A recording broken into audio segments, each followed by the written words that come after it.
제가 언젠가 한번 말씀드린 그 예화를 하나 말씀드리면서 오늘 하나님이 주시는 말씀을 전하는 그런 시간이 되기를 소원합니다. 여름 방학을 맞이해서 시골로 놀러간 한 도시 소년이 있었습니다. 그 더위에 지친 이 소년이 더위를 식히기 위해서 그 낯설은 시골에 가서 호수에 들어가서 그 수영을 하게 되었습니다.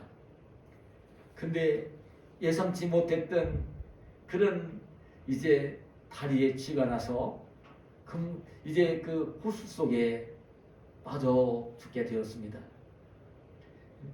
물속에 빠져서 허우적거리며 죽어가던 이 소년은 소리를 질렀습니다. 사람 살려 소리를 질렀습니다. 그때 마침 그 호수 옆을 지나다가 그 물속에 빠져 죽어가는 소년을 목격한 시골 소년이 자기 생명의 위험을 무릅쓰고 달려들어서 물속에 빠져가는 도시 소년을 살려냈어요. 그래서 이 도시 소년과 시골 소년은 친구가 되었습니다. 근데 이야기를 나누다 보니까 이 시골 소년이 너무 집안 형편이 어려워서 가난해서 의사가 되고 싶은 마음이 있는데 소망은 그렇지만 될 길이 없다는 것을 친구랑 이야기를 나누다가 그런 이야기를 하게 되었습니다. 그 집으로 돌아온 이 도시 소년이 그 시골을 여행을 갔다가 일어났던 그 상황을 이야기하면서 참 내 생명을 살려준 그 시골 소년 친구를 내가 만났고 사귀게 되었는데 그 친구가 의사가 되고 싶어하는 열망을 희망을 가지고 있지만 너무 집안 형편이 어려워서 할 수 없는 이야기를 듣게 되었다고 이야기를 하면서 도시 소년이 자기 부모님에게 간청을 했어요. 아버지 어머니, 저를 살려준 생명의 은인인 시골 소년이 의사가 될 수 있도록 도와주시면 안 되겠습니까?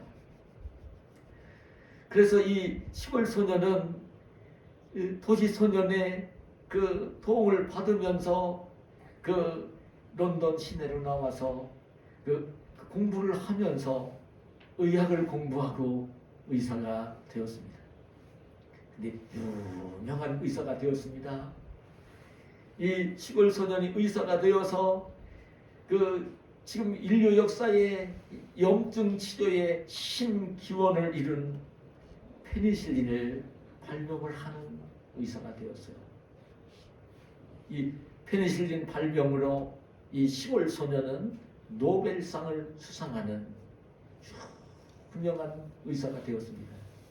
알렉산더 플레밍이라는 사람입니다. 반면에 이 물속에 빠져 죽어가는 이 도시 소년은요, 자라서 그 영국에 있는 정말 사관학교를 육군 사관학교를 졸업을 하고 이제 그 의회에 진출을 구해하면서 영국 수상이 되었습니다. 이 영국 수상이 되었을 때에 세계대전이 발생을 했어요. 그때에 미국이랑 그리고 프랑스랑 소련이랑 그렇게 연합을 이룬 연합국가를 이끌면서 세계대전을 승리로 이끌면서 이름을 남긴, 그래 지금까지도 영국인들에게 물어보면 영국에서 가장 존경하는 인물이 누구냐고 물으면 제 1번으로 나오는 인물이 윈스턴 처칠 중입니다. 그 인물이 된 것입니다. 여러분, 제가 이 말씀을 드리는 것은 그래요. 죽어가던 물속에 빠져 죽어가던 이 처칠은 이제 물속에서 그 정말 죽어갈 상황을 만났을 때에 시골 소년인 플레밍을 만나서 살아날 수가 있었어요. 그런데 그걸로 끝난 것이 사실은 아니었어요. 그때 전쟁을 막 이끌 때 너무나 발언을 했던 이 처칠은요, 폐렴에 걸리게 되었습니다. 폐렴에 걸리면요, 이 경증일 때는 문제가 안 되지만 폐렴에 걸리면 지금도 생명이 위험해지는 것입니다. 나이가 드신 분들이 폐렴에 걸리면 살지 못합니다. 폐렴이 무서운 병입니다. 이 폐염증이 끼면서 죽어가는 병입니다. 근데 그 당시까지는 폐렴에 걸리면 모든 사람이 죽어갈 때였던 것입니다. 근데 자기 시골 친구였던 이 플레밍이 그 발명을 한 페니실린 주사를 맞으면서 그 죽음의 위기에서 또 살아날 수가 있었어요. 이 처칠은 플레밍을 만나 두 번 죽을 고비에서 살아났고, 시골에서 그냥 그 의사가 되지를 못하고 시들어갔을 이 플레밍은 처칠을 만나 꿈을 이루며 의사가 되어지고 인류 역사에 큰 공헌을 하는 그 의사가 되었던 것입니다. 전 인생을 살면서 이 땅을 아주 귀하게 행복하게 살기 위해서는요, 성공적으로 살기 위해서는 가장 중요한 일이 있습니다. 사람을 잘 만나는 일입니다. 부모님을 잘 만나야 되고요, 배우자를 잘 만나야 되고요, 학교 다닐 때 좋은 선생님을 만나야 되고요, 좋은 친구를 만나야 됩니다. 누구를 만나느냐가 그 사람의 인생을 결정합니다. 이 만남은 얼마나 중요한지 모릅니다. 근데 여러분, 하나님 형상대로 지음받은 우리 사람들은요, 지금 이 땅을 사는 것만 아니라 영원히 살아야 될 사람들이기 때문에 이 땅에 사는 날 동안은 내가 만나는 사람들이 나에게 100% 영향을 미치면서 내 인생을 만들어 가지만, 이거보다 더 소중하고 귀한 만남이 있는데 죽지 않고 영원히 살고 영생을 누리며 이 땅을 살고 평안과 기쁨을 누리며 이 땅을 살고, 이 육신을 떠난다 하더라도 죽음으로 끝나는 것이 아니라 주님이 가서 예비하시고 있는 영원한 하나님 나라 천국에서 영생 복락을 누리기 위해서는 반드시 예수 그리스도를 만나야 합니다. 예수님을 만나야 합니다. 예수님을 만나는 일은 부모를 만나는 것보다도, 배우자를 만나는 것보다도, 좋은 선생을 만나는 것보다도, 친구를 만나는 것보다도 더 소중한 일입니다. 여러분, 예수님을 만나지 못하면 육신을 입고 사는 이 땅의 생활이 전부인 것입니다. 이 영혼이 육신을 떠나게 될 때에는요, 아무런 소망이 없는 것입니다. 끝나는 것입니다. 여러분, 하나님 말씀을 보면 지옥으로 가는 거예요. 끝나는 것입니다. 근데 정말 예수님을 모시고 살면 이미 영원한 생명을 소유하게 되어지고, 그리고 영원한 생명을 소유하면 우리 주님이 주시는 평안함과 기쁨이 있고, 그런 마음을 가지고 인생을 살게 되어지면 다른 사람들을, 내가 만나는 사람들을 유익하게 하며 좋게 하며 아름다운 관계를 맺으며 아주 인생을 복되게 사는 가장 귀한 사람이 되어지는 것입니다. 저는 일전에 어떤 목사님이 은퇴를 하시면서 책을 쓴 그 프로필 이 소문을 읽어보면서 난 참 제가 같이 감동을 하면서 같은 마음인 것을 제가 인정을 했어요. 정말 예수님을 믿는 사람이고 기독교인이고 그리스도인이고 하나님의 자녀고 천국을 기업으로 받을 사람이면 이기적인 사람이 돼서는 안 되고 음란한 사람이 돼서는 안 된다고 이야기를 하면서, 이기적인 사람이랑 음란한 사람은 그리스도인이 아니라고 하는 글을 읽어봤어요. 이기적인 사람, 음란한 사람은 그리스도인이 아니라고 정말 예수님을 믿고 있고 하나님의 자녀고 영생을 소유하고 있고 그 하나님의 자녀로 이 땅을 산다고 하면 반드시 나를 위한 인생을 사는 것이 아니라 주님께서 십자가에 달려 죽으시고 희생하시면서 우리를 구원하신 것처럼 예수님을 마음속에 모시고 산다면 반드시 다른 사람을 유익하게 해주고 편하게 해주고 행복하게 해주는 이타적인 사람이 되어질 수밖에 없고요. 음행하는 음란한 사람이 될 수가 없는 것이죠. 저는 여러분 오늘 제가 이 말씀을 묵상을 하면서 본문을 묵상하면서 들은 음성을 함께 나누기를 원하는데 오늘 본문에 보면 부활절 날입니다. 첫 번째 부활절 날입니다. 예수님이 부활하신 그날입니다. 당일입니다.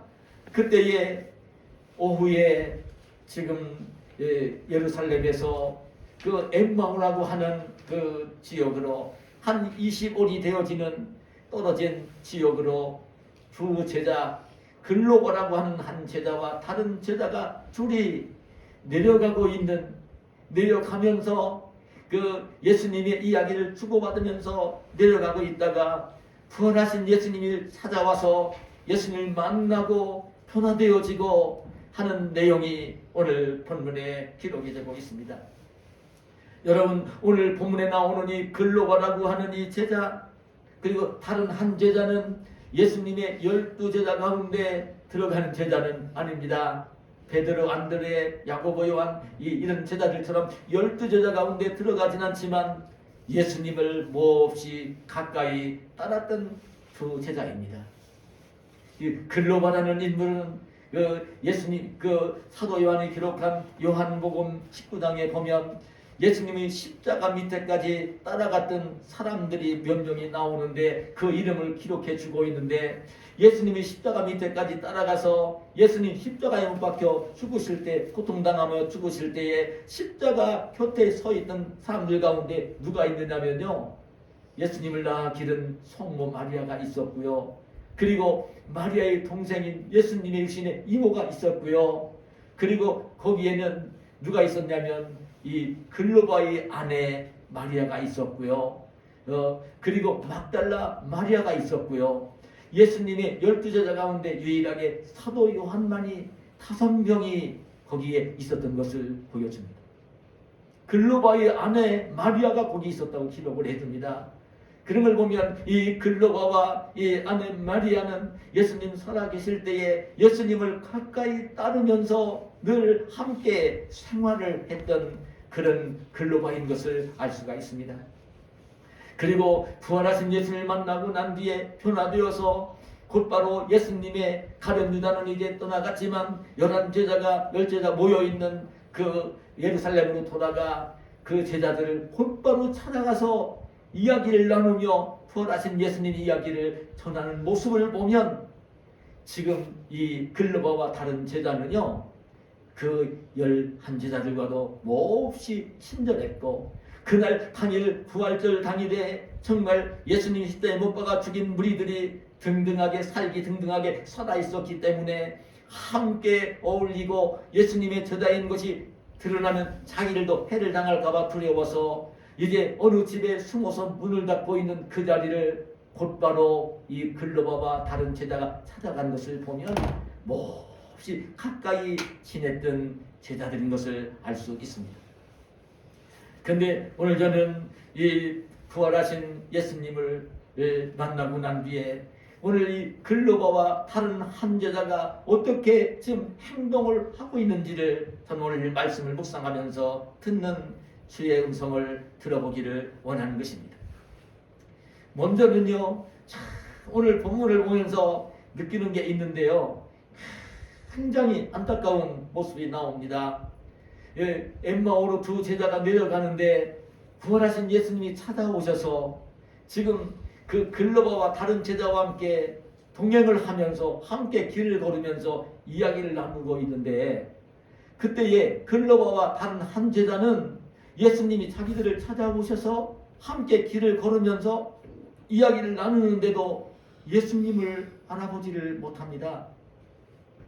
예수님을 알아보지를 못합니다.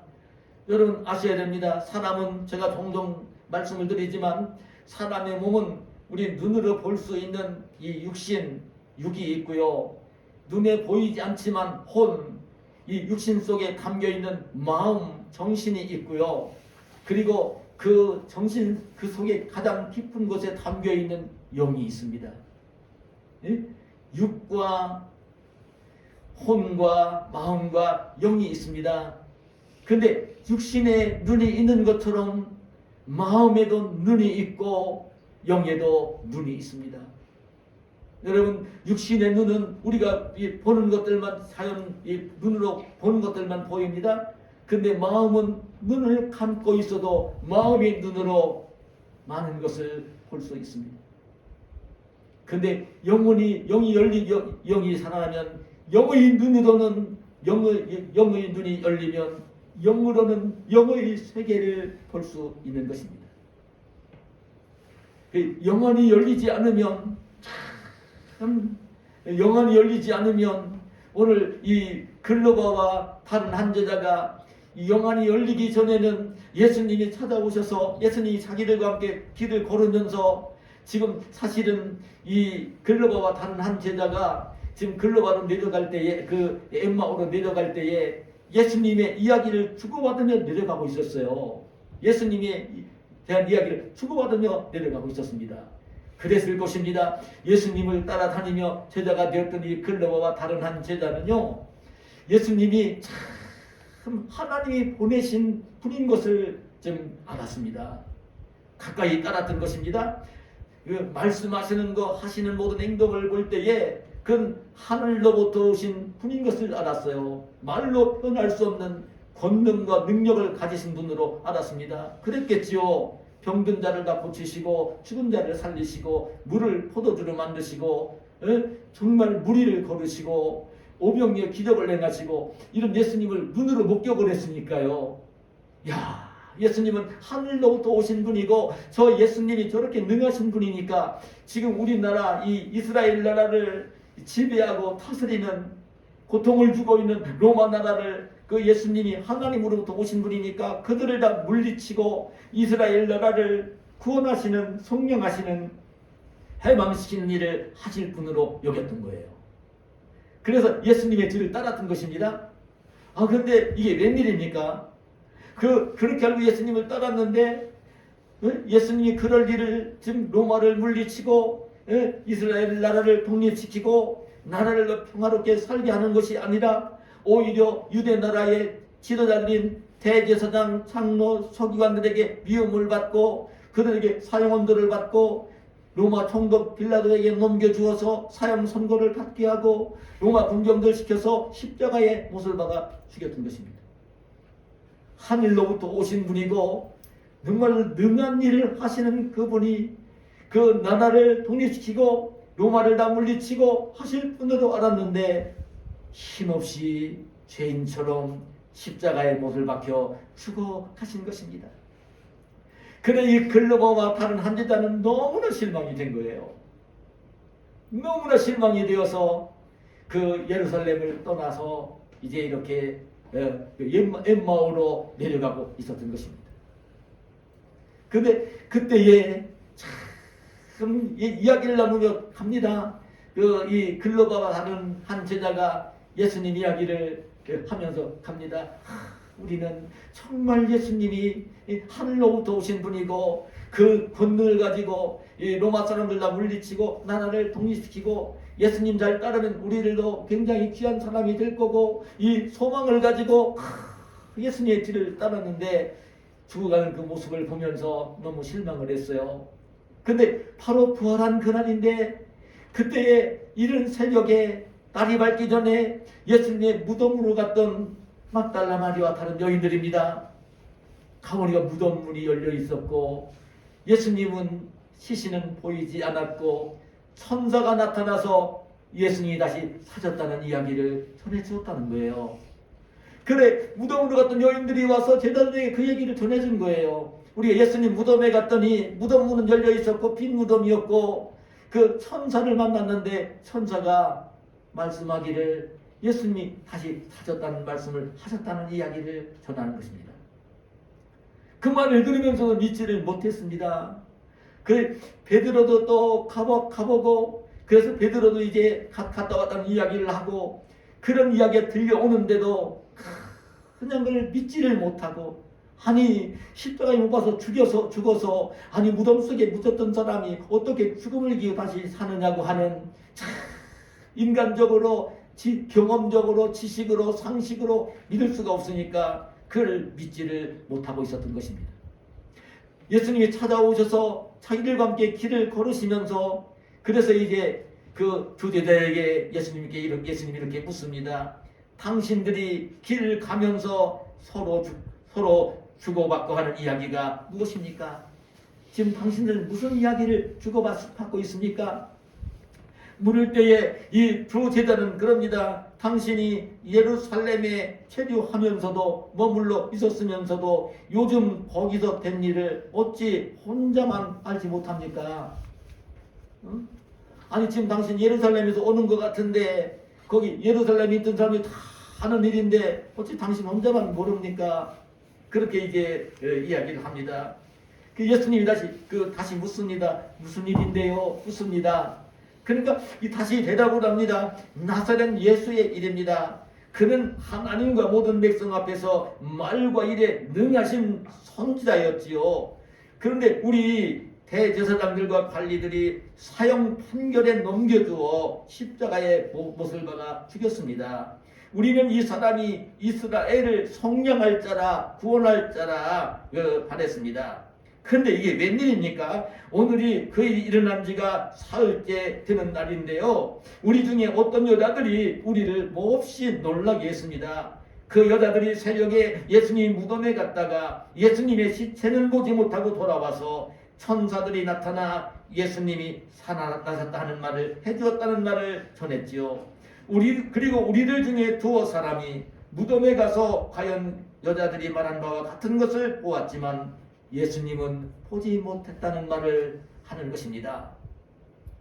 그 말을 듣고 있던 예수님이 두 제자를 향해서 오늘 25절 26절에 보면 이렇게 말씀합니다. 당신들은 참 미련하고 선지자들이 말한 모든 것을 마음에 도디 믿는 자들이군요. 그리스도가 그런 고난을 받고 자기 영광에 들어가야 할 것이 아니겠습니까? 알려주는 것입니다. 여러분 저는 이 말씀을 묵상을 하면서 듣는 주님의 음성이 있습니다. 여러분 이게 상식적으로는 이해가 되지 않는 일입니다. 지금 글로바와 다른 한제자를 실망을 하고 절망을 하면서 예루살렘을 떠나 엠마오로 내려가고 있었고 자기들이 따라다녔던 예수님 이야기를 주고받으며 예수님의 죽음 고난받은 거 이야기를 주고받으며 무덤에 장사된 거 주고받으며 부활했다는 이야기가 들려오는 이야기까지 주고받으며 내려가고 있으면서도 그리고 예수님이 찾아와서 지금 자기들과 함께 길을 걸으면서 물으면서 대답을 하고 있으면서도 예수님을 알아보지 못했던 것입니다. 부활하셔서 찾아오신 예수님을 알아보지 못했던 것입니다. 얼마나 기가 막힌 일입니까? 그 이유를 오늘 16절에 보면 이렇게 말합니다. 그들의 눈이 가리어져서 그인 줄 알아보지 못하거늘 그들의 눈이 가리어져서 그들의 영안이 어두워져서 그들이 아직 영안이 흐려져서 영안이 밝아지지 못해서 예수님인 줄 알아보지 못했다. 여러분 영안이 가리어지면 영안이 흐려지면 부활하신 예수님을 볼 수가 없는 것입니다.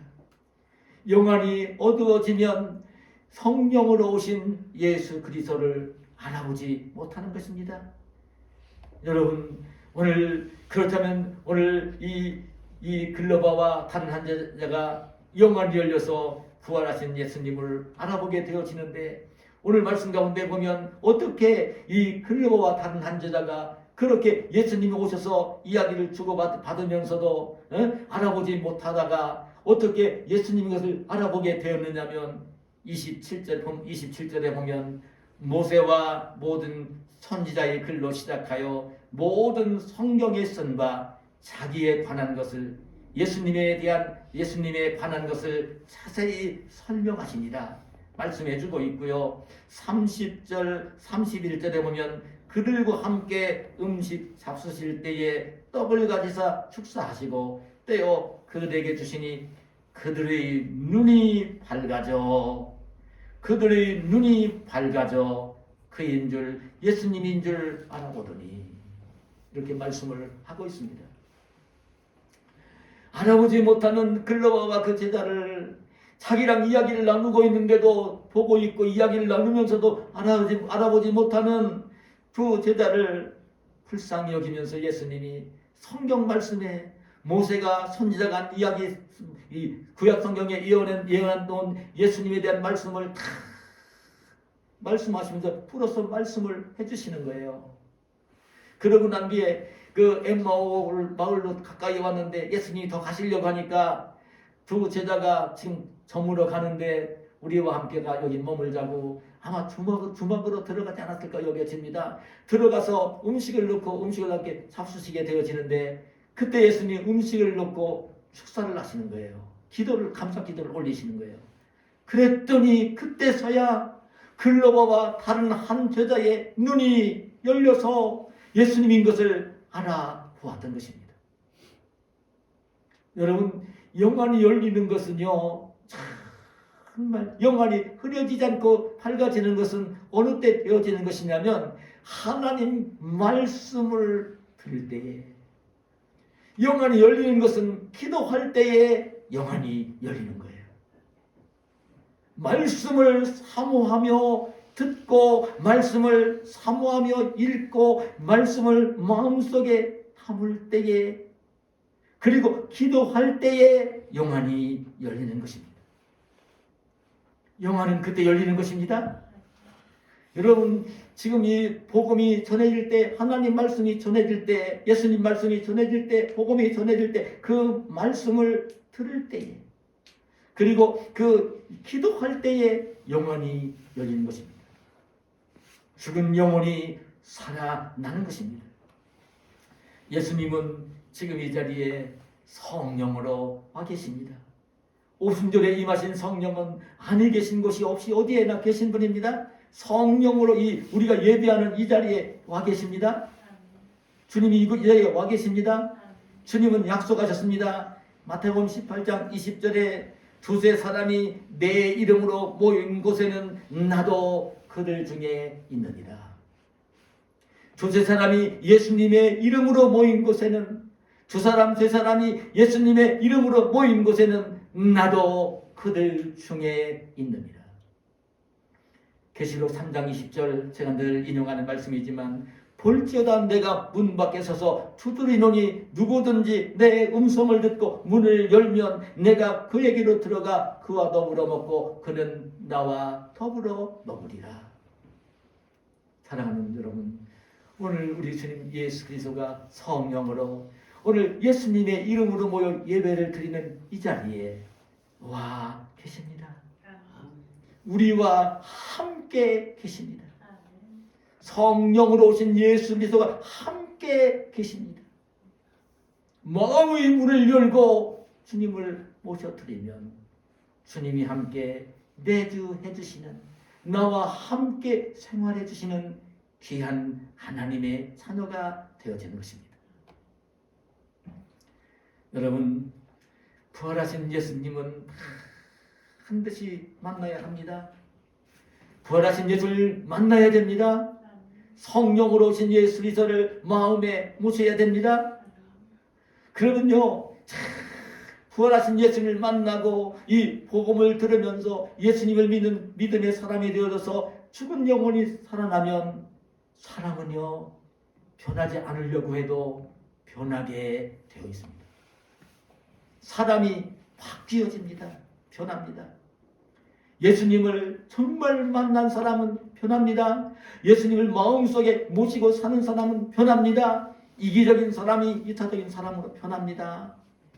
영의 눈이 밝아지면요 변합니다.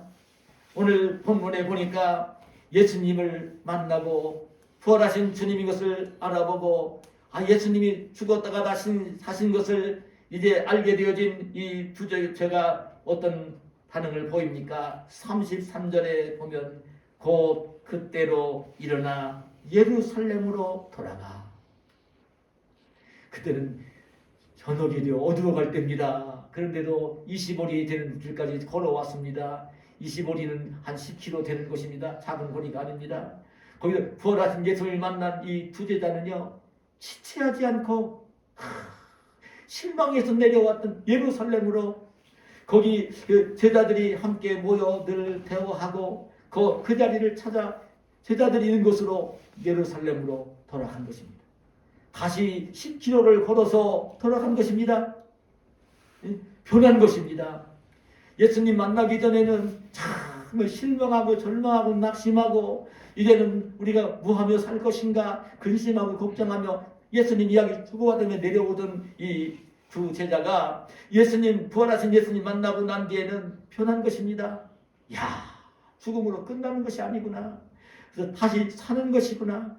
예수님 믿으면 다시 사는 것이구나. 예수님 하신 말씀들이 전부 다 진리구나. 그대로 이루어지는 것이구나. 예수님 정말 다시 사셨구나. 이 사실을 우리만 알고 있으면 안 되겠구나. 내가 지금 베드로, 안드레, 야고보, 요한, 그 마태, 바돌로메 이 제자들에게도 가서 예수님 다시 사신 것, 예수님 만난 것 이야기해 줘야 되겠구나. 열정을 가지고 기쁜 마음으로 예루살렘으로 돌아와 제자들이 모여있는 것을 찾아간 것입니다. 저는 이 요한복음과 이 누가복음 말씀을 함께 묵상해 보면요, 그때가 부활하신 날 저녁입니다. 밤입니다.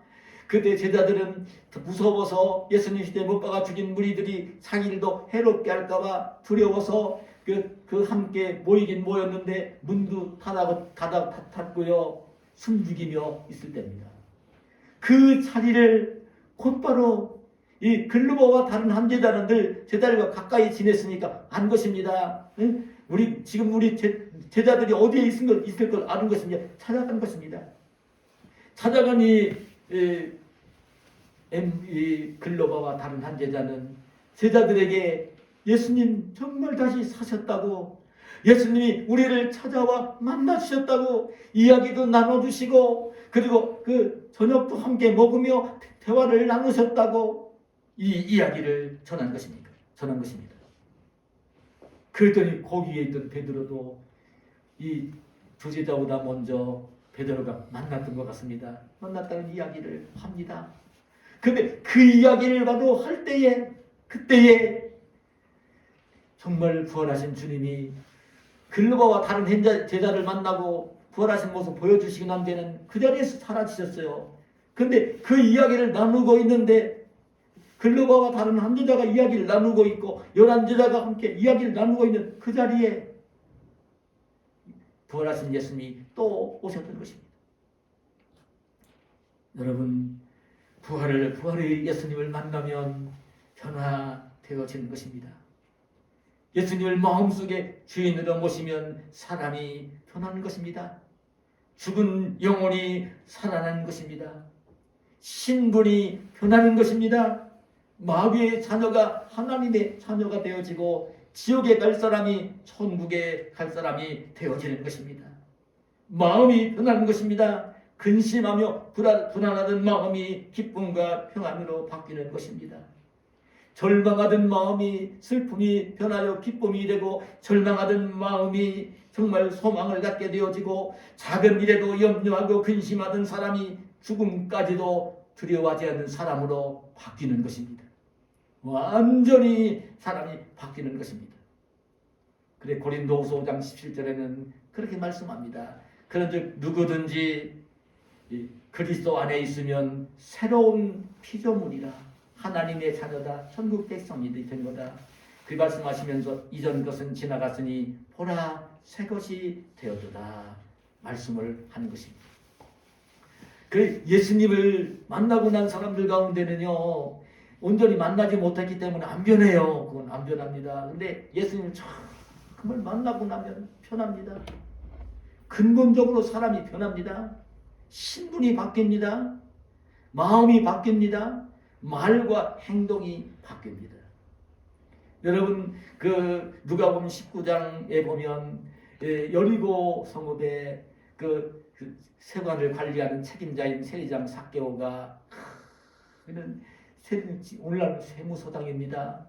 뇌물도 받고 남들에게 모르는 사람들 속여서 빼앗기도 하고 그 부자가 됐고 여리고 성읍의 삭개장 그 성읍의 그 정말 최고 관리였던 것입니다. 세리장이었던 것입니다.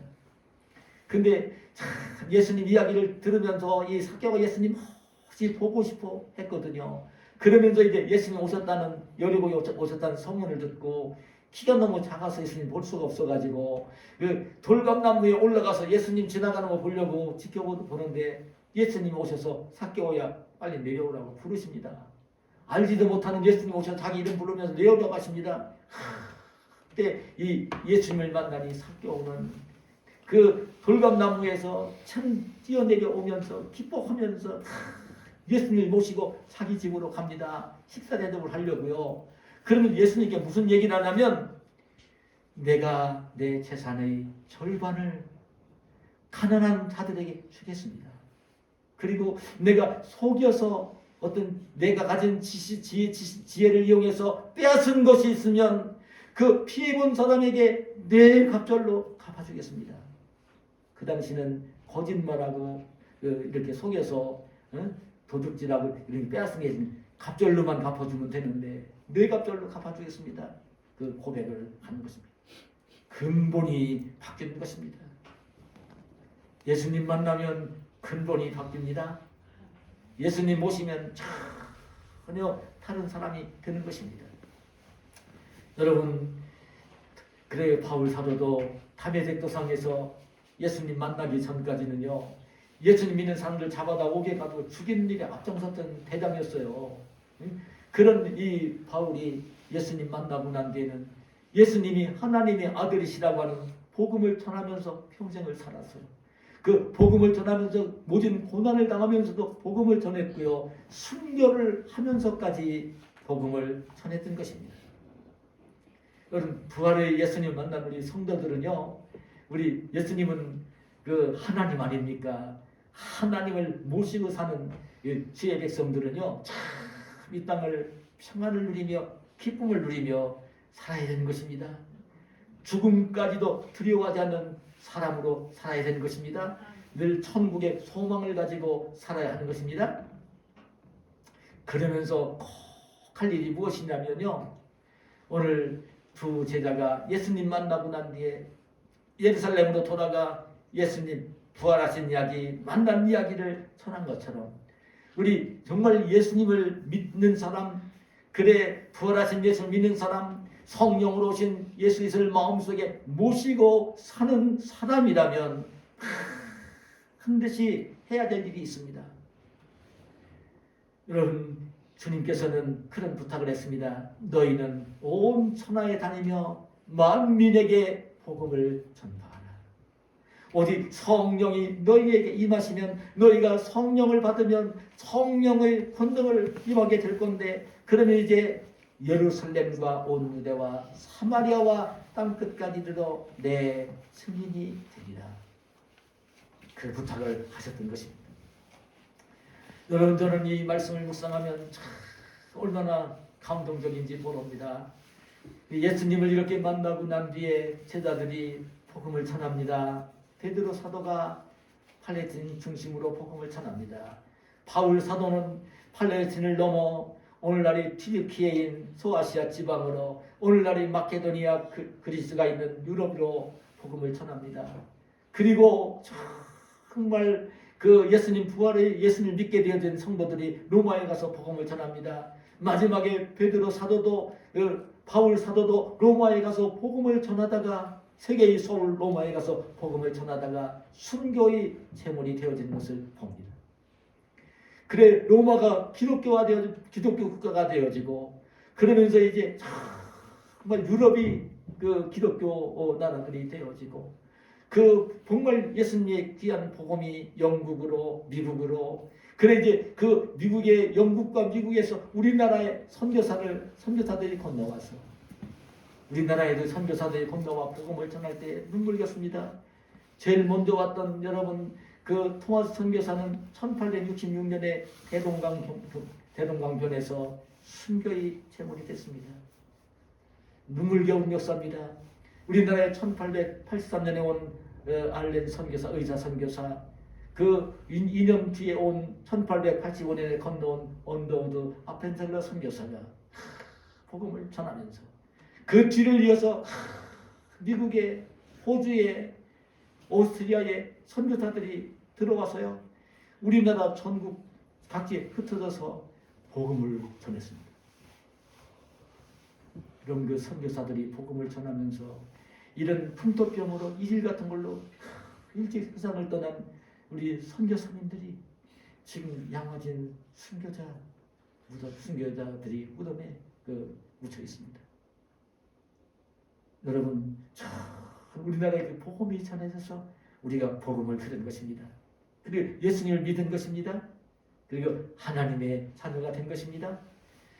우리들도 이제 이 땅에 사는 날 동안 만나는 사람들에게 우리가 미국을 가서, 영국을 가서, 아프리카에 가서, 남미에 가서 복음을 전할 수는 없을 겁니다.